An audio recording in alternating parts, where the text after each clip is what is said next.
Hello my guys, ഈ flying ജെറ്റിന്റെ പുതിയ വീട്ടിലേക്ക് എല്ലാവർക്കും സ്വാഗതം. അതാണ്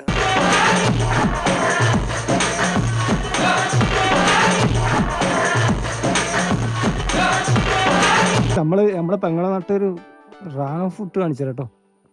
ഇതാണ് കേട്ടോ അത്.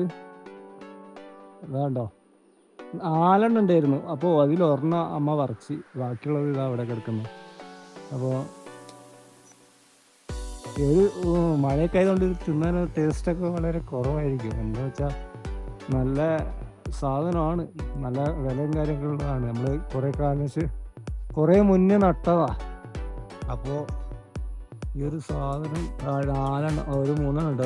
ഇവിടെ ഒരെണ്ണം ഉണ്ടായി കേട്ടോ, അത് പറിച്ചേട്ടോ. ഇപ്പോൾ ബാക്കി 3 ഉണ്ട് കേട്ടോ. ഇത് കുറേ കാലത്തിന് ശേഷം കേട്ടോ അത് കായ്ക്കുന്നത്. എൻ്റെ വീട്ടിൽ ആദ്യമായിട്ടില്ല, കഴിഞ്ഞ കൊല്ലം കായ്ച്ചായിരുന്നു. അപ്പോൾ ഈ കൊല്ലമാണ് നിങ്ങൾ കാണിച്ചു തരാൻ വേണ്ടി. അപ്പോൾ നമ്മൾ ബ്ലോഗും കാര്യങ്ങളൊക്കെ തുടങ്ങിയിട്ട് ഒരു 6-7 വർഷമായി. നമുക്ക് കണ്ടിന്യൂ വീഡിയോ ഇടാൻ പറ്റാത്തത് കൊണ്ടാണ്. ഇത് നമ്മളെ വീടാണ് കേട്ടോ, ഇത് നമ്മളെ വീടാണ്. നമ്മളൊരു 6-7 വർഷം ഇതിൻ്റെ ഉള്ളിൽ കഴിഞ്ഞ, നിങ്ങൾ ഷെഡിൻ്റെ ഉള്ളിലൊക്കെ കഴിഞ്ഞവർ പറയും. ഇത് നമ്മളെ പുതിയ വീടിൻ്റെ പണി നടക്കുന്നുണ്ട്. അപ്പോൾ ഇതിൽ കുറേ ലോണും കാര്യങ്ങളൊക്കെ ഉണ്ട്. അതായത് കൊണ്ടാണ് ഈ പണി വേഗം തീർക്കാൻ പറ്റാത്തത്.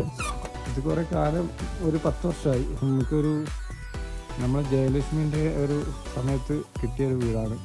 അതും കുറച്ച് പൈസ ഒക്കെ കൂട്ടിയിട്ട് ഇങ്ങനെ കെട്ടി ഇതെല്ലാം റെഡിയാക്കി വെച്ചാൽ ഇത്രയും വർഷം ഇതിൻ്റെ ഉള്ളിലാണ് നമ്മൾ കഴിഞ്ഞത്. അപ്പം സബ്സ്ക്രൈബ് ചെയ്യാൻ മറക്കരുത് കേട്ടോ, സഹായിക്കണം. നിങ്ങളെല്ലാവരും എല്ലാവരും സഹായിച്ചാൽ, യൂട്യൂബ് കാണുന്ന എല്ലാവരും സഹായിച്ചിട്ടുണ്ടെങ്കിൽ എൻ്റെ ഈ വീട് പണി കുറച്ച് ലോണും കാര്യങ്ങളൊക്കെ ഇട്ടിട്ട് വേണം നമുക്ക് വീട് പണി തീർക്കാൻ. അപ്പോൾ ഗൈസ്, വീഡിയോ ഇത്രേ ഉള്ളൂ. വീഡിയോ ഇഷ്ടപ്പെട്ടാൽ സബ്സ്ക്രൈബ്, ഷെയർ, ലൈക്ക് ചെയ്യാൻ മറക്കരുത്. മറ്റൊരു വീഡിയോയുമായി കാണാം. ശുഭദിനം.